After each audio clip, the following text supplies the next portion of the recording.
आनंद उल्लासर सह पालन है पारंपरिक यात्रा कांदुल यात्रा। कंधमाल जिला बालीगुड़ा अंचल बहु पुरातन यह पारंपरिक कांदुल यात्रा पुरोहितों द्वारा नीति निखंड होगा पर बालीगुड़ार अधिष्ठात्री देवी माँ पाटखंडा माँ बराल देवी निकट में प्रतिवर्षर नुआ कांदुल और सिंह मंची अर्पण करने पर अंचलवासी से सबू सेवन करते। अंचलर मूल बासिंदा माने 100 वर्षर ऊर्ध्व समय धरी ए परंपरा को चलाई आसी। एथिरे मुख्यतः धातुकी फूल पलाश फूल और महुल फूल सिंह कांदुल मंची मां को अर्पण कर सहित भुआ नड़िया कदली आदि फल भोग कराए। विश्वास रही एसबू शस्य मां को अर्पण नक भक्षण कले परिवार क्षति घटे बोली कहते अंचलवासी। राजा राजड़ा समयरू यह यात्रा पालन हो आसुथिबा सह बालीगुड़ा अंचल किंवदंती एथिरे जोड़ी होई रहिछि बोली कहते मूल बासिंदा।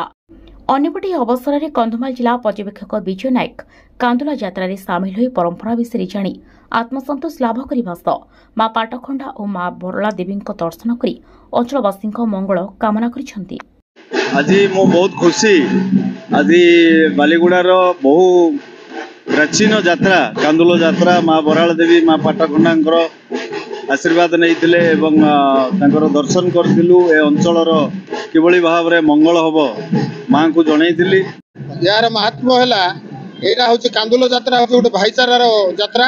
यही यात्रा विशेषकर आम अंचलवासी जो दिन टू शिंब आम भाषा झटा कहुए झटा कांदुल शिंब एसबू को आम खाद्य रूप में ग्रहण कर जदि ग्रहण करूँ ताहले ताकू आम सिझेक केवल ग्रहण करूँ हलदी फलदी किसी पड़े ना।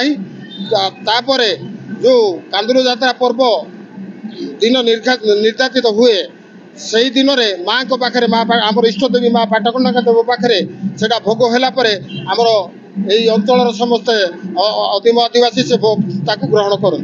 तेरे एभली किसी गुरुत्वपूर्ण खबर देखा चाहती आम चैनल को लाइक सब्सक्राइब और शेयर करें।